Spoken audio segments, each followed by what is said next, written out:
Another very important question is artificial intelligence.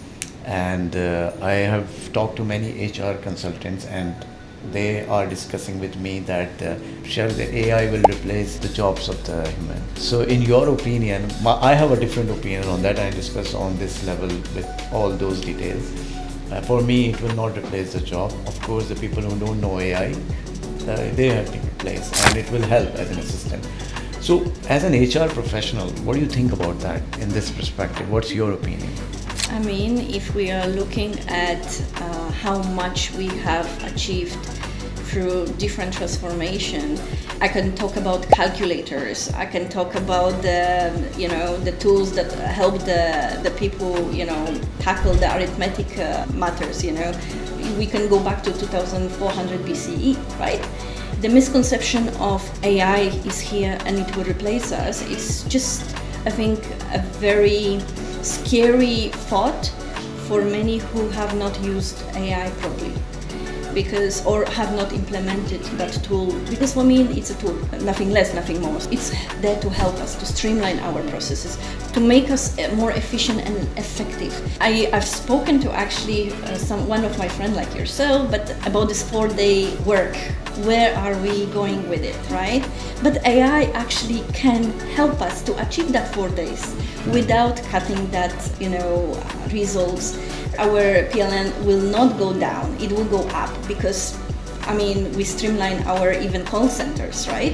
Using chatbots and so on. And you have someone overseeing what's going on, and if there is need, then the person answers, yeah? So yes, it transforms, not transfers, transforms the roles between a customer experience expert or relationship manager, or there are too many titles for one job, into a more diverse and more, I would say, even more structured, because you remove fluff that AI can help with, right? You can actually write a nice poem.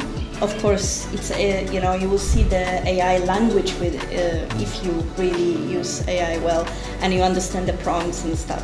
But it can boost your creativity. For example, if you're not your English is not your first language, right? And you lack that. What is this term? What is this word, right? And it's the same thing. It's even for me in HR. I would be like sometimes, oh my goodness, I forgot what did we call it? What is it, right? And then you just research and you're like, oh my god, that's it.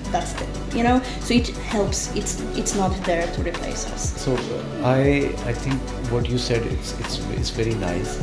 I can just ask one more thing. So what do you think? You covered well in that it will not replace. Of course, it will help.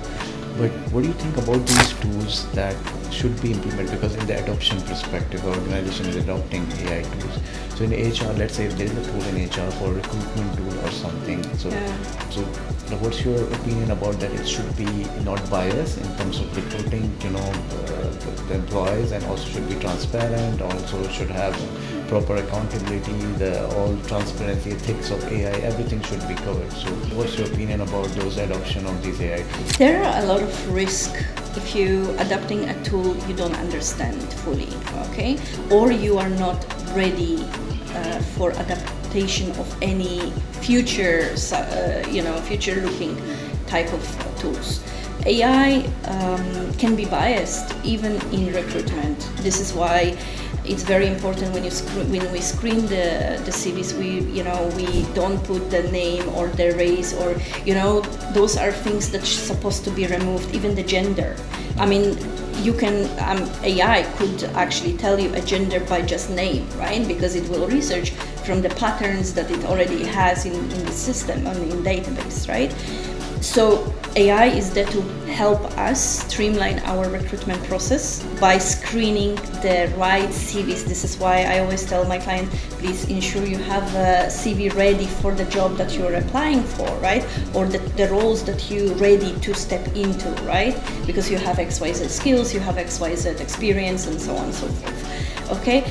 Because we screen and your CV will be dropped, right? On that basis. But the implementation has to be done in I don't want to say in a vacuum or in a nutshell, but it more of with a broader perspective. How will I ensure that I did not drop the right candidates for us? Because I'm not only looking for the competency, I'm not only looking for the skills or experience, but I'm also looking for a behavior.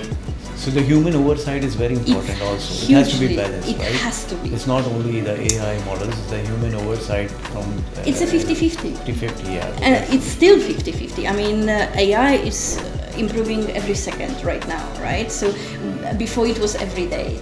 Later on, it was like every few hours. Now it's every second, I would say, you know. We Yes. are just going like Yes. crazy with Absolutely. that. But we still have to have that oversight. Even for job creations, which we touched before, there's a lot of risk when it comes to not only biases in recruitment, but for example, you have implemented HRM with AI within, and your payroll is, directly, linked with that and stuff like that. What happens if you have a very smart scammer who knows how to get into your system, right? Where does it, take us? So before you ask me how the cybersecurity can support HR, that's where it happens, right? Because there are layers and layers of protection that should be implemented, and AI, and it's not only on the biases perspective, but it's also on the protection and the risk management. I love AI myself, and I always tell my clients, let's try to not control that people use the tool, but how they use it. So let's teach them how to use it ethically, how to use it morally as well, because and how to use it with control over the data that it's leaked into the servers, right? So because it goes to cloud, so everyone has the access. Well, that's spot on, and it's all about data. So whatever data you are feeding in those models, and that data has to be clean before sending to the models, and that's also ethically and responsible AI concept. Thank you so much. It was very nice. Thank you.